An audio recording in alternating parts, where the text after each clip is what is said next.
नमस्कार, मी प्रियंका लाठी. बातमीपत्रामध्ये स्वागत. बातमीपत्राच्या सुरुवातीलाच बातमी आहे कोल्हापूरमधनं. राज्यातील मंदिरांमधील हा कदाचित सर्वात मोठा आर्थिक घोटाळा असू शकतो. कोल्हापूरच्या प्रसिद्ध बाळूमामा मंदिरामध्ये तब्बल 60 कोटी 75 लाखांच्या गैरव्यवहाराचा आरोप समोर आलाय.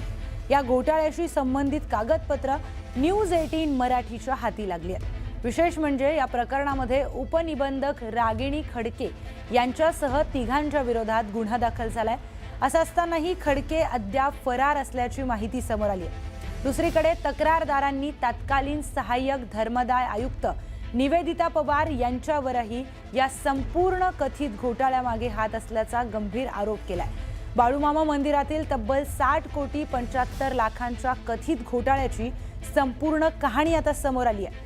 ही सर्व कागदपत्र आणि गुन्ह्याची नोंद न्यूज 18 मराठीच्या हाती लागलेली आहे. या कागदपत्रांमधून समोर येत आहे की केवळ एका व्यवहाराचा हे कागदपत्र नाही आहेत, तर देवस्थानाच्या कारभारामध्ये अनेक स्तरांवर झाल्याचा आरोप इथे करण्यात आलेला आहे आणि त्याचबरोबर गैरव्यवहारांचा तपशील सुद्धा समोर आलाय.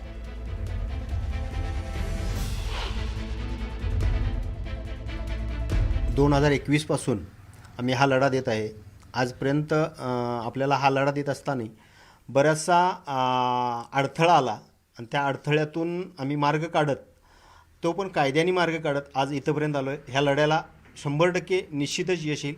फक्त एवढंच नाही, पण याच्या पाठीमागचे माइंड मास्टरसुद्धा आहेत. ते या प्रकरणी अटक व्हावेत अशी आमची इच्छा आहे. तर कोल्हापूरमधून हा मोठा आर्थिक घोटाळा समोर येतोय. कोल्हापूरच्या प्रसिद्ध बाळूमामा मंदिरामध्ये तब्बल 60 कोटी 75 लाखांच्या गैरव्यवहाराचा आरोप समोर आलेला आहे. या घोटाळ्याशी संबंधित कागदपत्र न्यूज 18 मराठीच्या हाती लागली आहेत.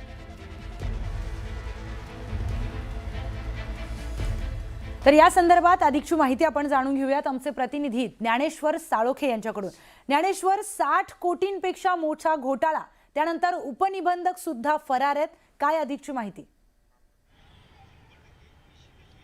प्रियंका, कुंपणच शेत खाते अशा पद्धतीचं या ठिकाणी या घोटाळ्यामध्ये स्वरूप आपल्याला दिसून येते. खरं तर या मंदिरामध्ये गैरव्यवहार सुरू होते आणि याच्यावरती देखरेख ठेवण्यासाठी आहे ते धर्मादाय कार्यालयाने आपले अधिकारी नेमले. मात्र याच अधिकाऱ्याने हा सगळ्यात मोठा घोटाळा केल्याचं आपल्याला दिसून येते आणि या संदर्भातला आहे तो गुन्हासुद्धा बुदरगड पोलिसांच्या मध्ये दाखल झालेला आहे. मात्र ज्या कार्याध्यक्ष म्हणून ज्यांची नेमणूक होती रागिणी खडके, त्या मात्र गुन्हा दाखल झाल्यापासून फरार आहे. अद्यापही पोलिसांच्या त्या हाती लागलेले नाहीत.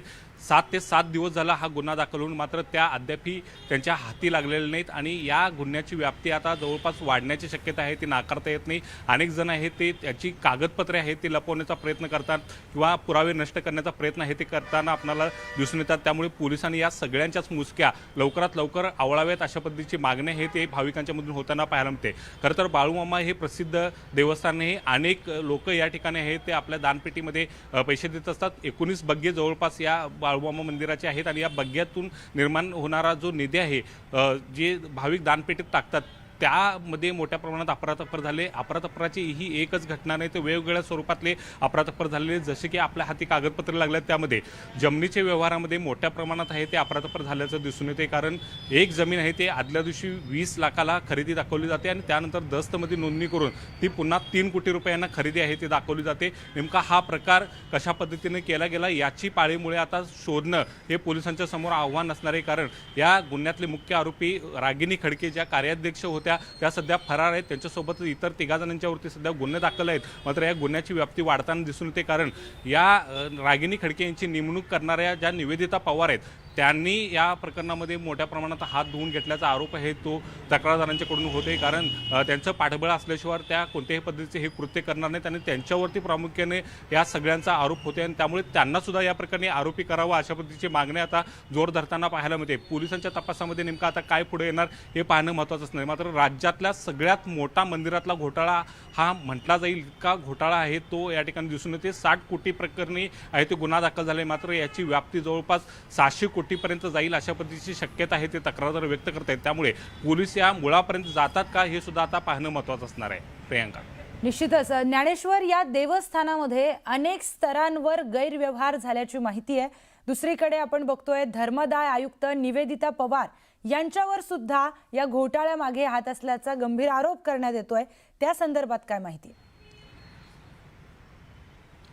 नक्कीच प्रियांका, कारण निवेदिता पवार यांच्याकडे ही सगळी बोट दाखवली जाते किंवा बोल जाते, कारण याचं कारण म्हणजे निवेदिता पवार यांच्याकडे या सगळ्या संपूर्ण प्रकरणाची तपासण्याची जबाबदारी होती. मात्र त्यांनी हे सगळं प्रकरण आहे ते बेदखल केलं.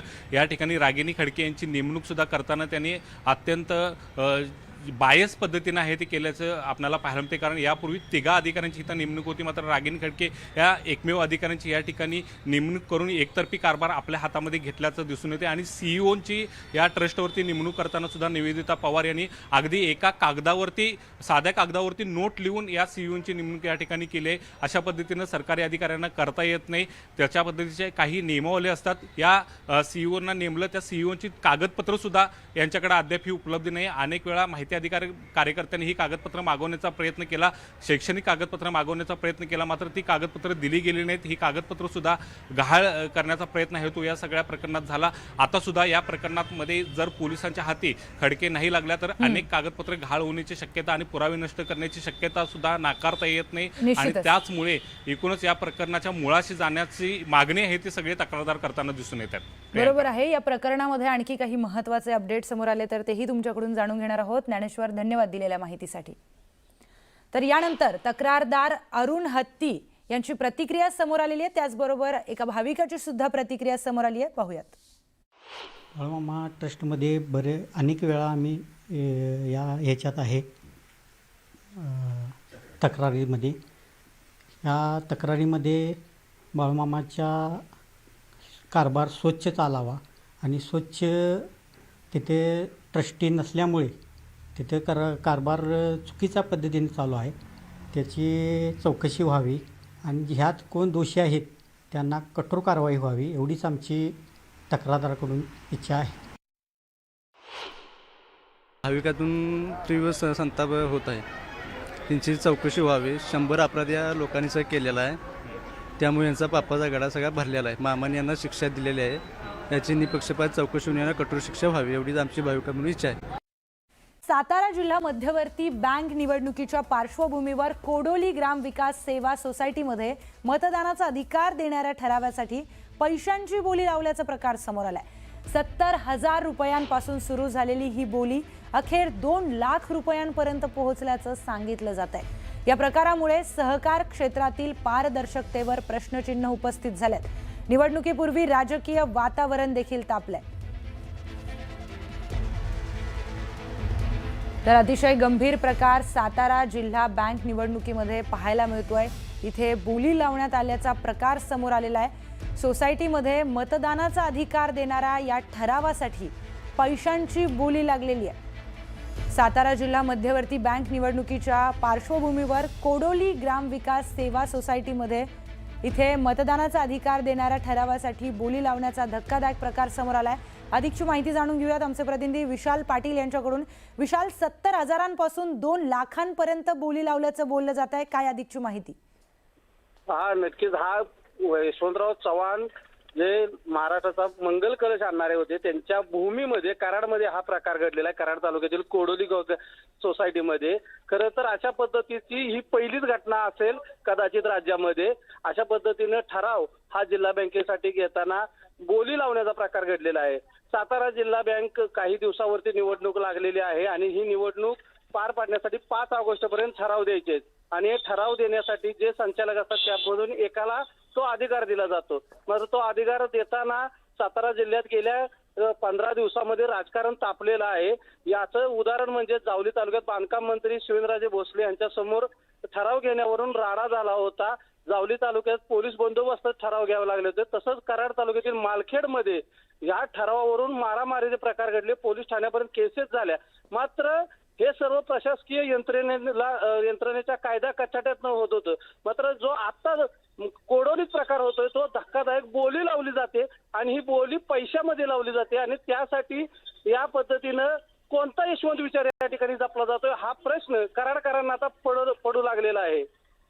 निश्चितच विशाल, असे प्रश्न उपस्थित होत आहेत कारण धक्कादायक प्रकार समोर आलेला आहे. माहितीसाठी धन्यवाद.